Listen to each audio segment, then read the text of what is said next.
Salut tout le monde, c'est Armir et aujourd'hui on se retrouve pour une vidéo très particulière que j'ai jamais faite sur ma chaîne et qu'on m'a réclamé plusieurs fois sur Twitter. Et comme on me réclame jamais de vidéos sur Twitter, je me dis que ça doit vraiment être une demande très forte de votre part que d'avoir ce type de vidéo. Vous l'avez vu dans le titre, j'ai un super pouvoir nul.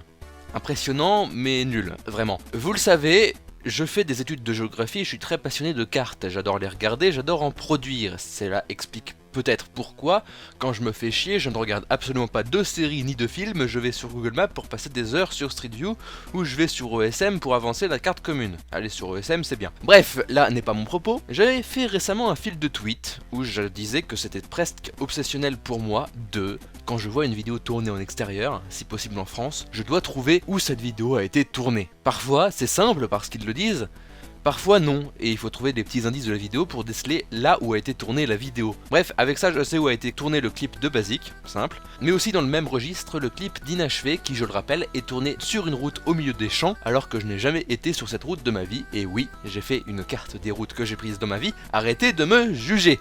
Fort de cette capacité de lecture du paysage pour retrouver où les clips ont été tournés, certains se sont mis à m'envoyer des photos en me défiant de trouver où ils l'avaient prise. C'est évidemment beaucoup plus dur qu'avec une photo, vous en conviendrez.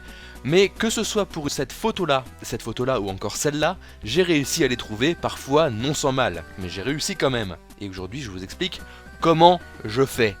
Commençons par la plus simple. Alors, certains me diront, comment tu sais que c'est simple? Et certains ont déjà commencé à regarder les indices. Bien, la photo a été prise dans une zone plate, mais la ligne d'horizon est montagneuse. Ce qui réduit vachement le champ de recherche. Nous sommes en France, comme nous l'indique cette borne d'intersection, et ce panneau indicatif qui indique Cochette. Alors là, vous allez tenter de me dire, ouais, il a marqué Cochette sur Google Maps et il a trouvé direct. J'ai marqué Cochette, je tombe sur le gîte des Cochettes à Villard-de-Lans dans le Vercors et le paysage ressemble à ça. Est-ce que ça ressemble à ça? Non. Et il reste encore plein de cochettes à aller voir. Donc, soit on y va à tâtons, soit on y va par élimination. Et je vais aller sur Géoportail, site qui est quand même vachement mieux parce que quand tu les marques cochettes, on voit les départements des différentes cochettes qu'ils proposent.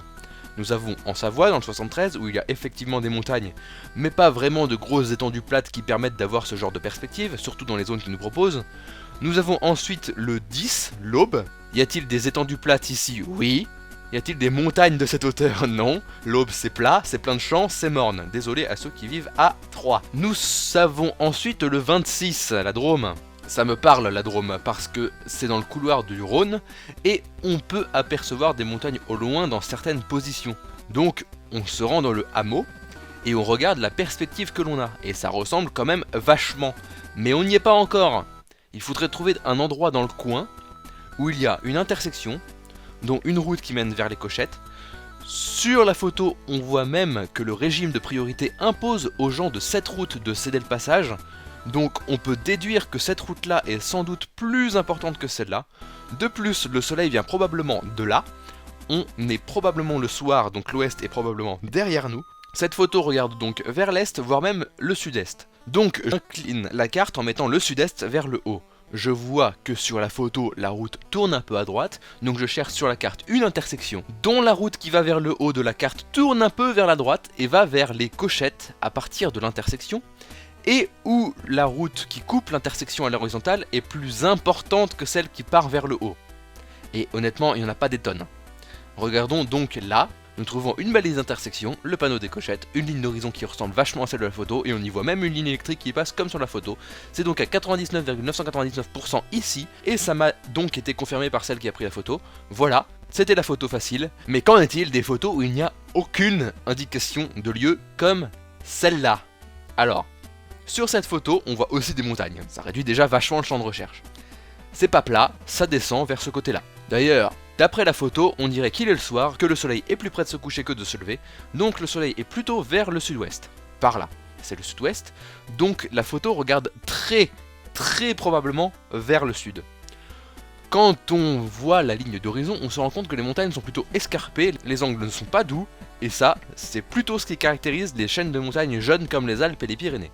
Je présuppose que la photo a été prise en France et que le paysage ressemble quand même vachement à un paysage alpin. Et vu que la personne qui m'a envoyé la photo, coucou Harry Lafranc, vit dans cette zone là, et que même s'il ne l'avait pas prise de là où il vit, il y a de très fortes chances pour qu'elle ait été prise dans cette zone, proche de Grenoble.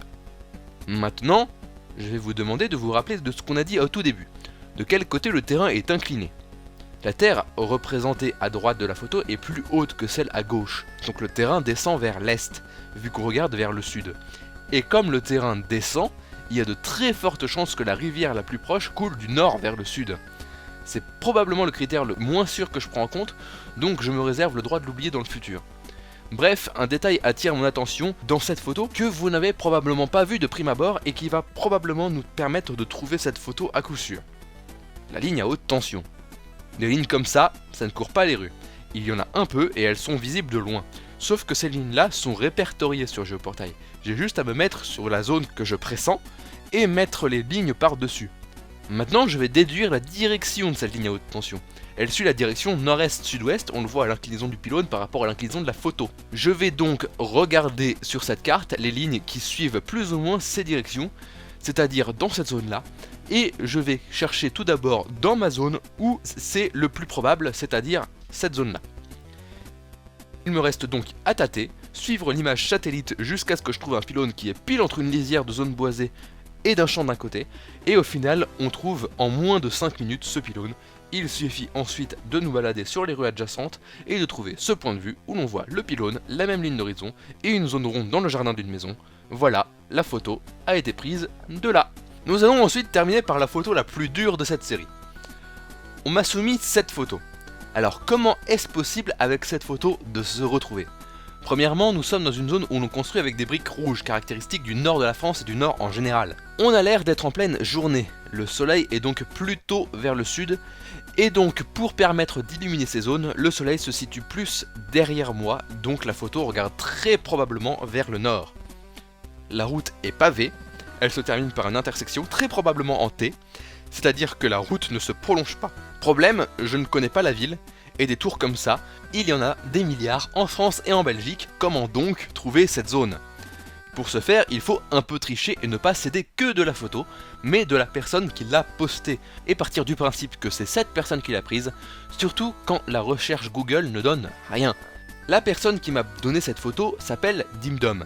Sa bio Twitter dit qu'il vit en Belgique, donc très probablement dans la partie wallonne de la Belgique, vu qu'il parle français, et sa photo de bannière est une autre photo qui mérite d'être analysée, puisqu'elle confirme qu'on n'est pas en France, d'après les panneaux. On y voit aussi, si on tend les yeux, la mention Chantelivre. Chantelivre, c'est une librairie, et il n'y a pas des masses de librairies et encore moins de Chantelivre, alors j'emploie la manière forte, je me mets au-dessus de la Wallonie, je tape Chantelivre. Il me propose 4 Chantelivres. Le premier en Belgique, les 3 autres en France. Comme il n'y a qu'un résultat en Belgique et qu'on a déterminé que ce n'était pas en France, je m'y mets. Coup de bol, le bâtiment ressemble vachement à celui de la bannière, et il y a même un bâtiment religieux avec 2 tours derrière, comme sur la photo. Je vais donc chercher à prendre du recul, et bim, j'ai trouvé le lieu où a été prise la photo dans la ville de Tournai. Si je suppose que cette photo a été prise au même moment que la photo suggérée, il fait à peu près le même temps, donc voilà, hein, ça c'est une supposition, une hypothèse, peut-être que c'est absolument pas le cas, mais il faut partir de cette hypothèse. Si je suppose que cette photo a été prise au même moment que la photo suggérée, il y a des chances que la photo ait été prise dans la même zone que cette photo. Donc je vais regarder toutes les intersections en T de cette zone qui suivent à peu près ce pattern. Il y en a 4, mais il n'y en a qu'une seule avec une église qui pourrait éventuellement être cette tour. Si c'est pas ça, je suis baisé. Et c'est ça, j'ai trouvé, je suis une génie. Voilà, ça c'était mon super pouvoir nul. J'espère qu'il vous a impressionné. Voilà comment trouver en quelques minutes, voire heures, là où a été pris une photo. C'était donc ça, mon super pouvoir nul. Sachez que le temps que ça me prend peut dépendre de la photo, étant donné que je ne trouve pas tous les indices d'un coup, et que parfois ils ne suffisent pas. Vous connaissez le secret, maintenant il suffit de vous entraîner beaucoup pour réussir à être au même niveau que moi.